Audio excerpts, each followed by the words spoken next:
প্রয়োজনে ফখরুল সাহেবের বাসায় গিয়ে উঠবো। এই দেশেতে জনমামা যেন এই দেশেতে মরি, পালাবো না।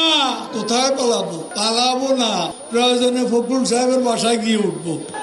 কি জায়গা দেবেন? না হলে ঠাকুর গায়ের বাড়ি আছে না। আমি যে আপনার ওবায়দুল কাদের একজন কি নাম যেন তার, আমি ওই নামে ডাকতে চাই না।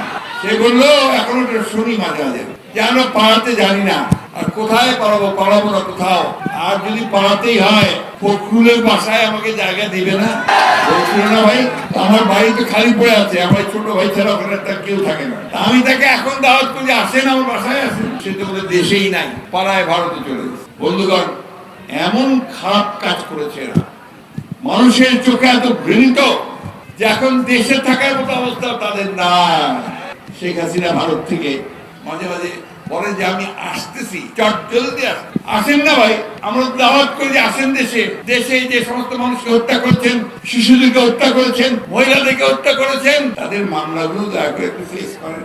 আমাদের নেত্রী খালেদা জিয়া তো প্রত্যেকটি মামলা ফেস করেছে, দেশ ছেড়ে চলে যায়নি, 6-6টা বছর কারাগারের মধ্যে থেকেছে। তাকে ওই কারাগারে স্লো পয়জনিং করা হয়েছে, যার ফলে অসুস্থ।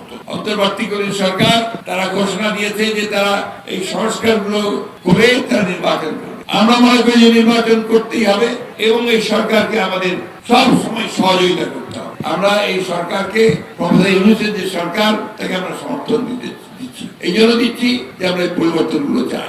আওয়ামী লীগ যা করেছে সেই কাজ আমরা করবো না। আমরা জমি দখল করবো না, আমরা মানুষের ঘর দখল করবো না, আমরা অন্যায় অত্যাচার করবো না, আমরা কারোর কাছে চাঁদাবাজি করবো না। ঠিক আছে?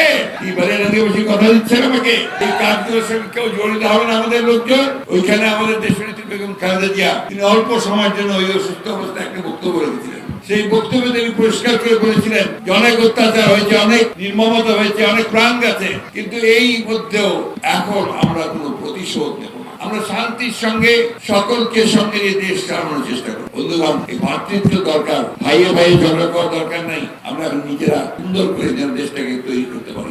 ঝগড়া করবেন না, বিবাদ করবেন না, ঐক্যবদ্ধ হয়ে থাকেন, তাহলে আমাদের জয় সুনিশ্চিত হবে। তাহলে আমরা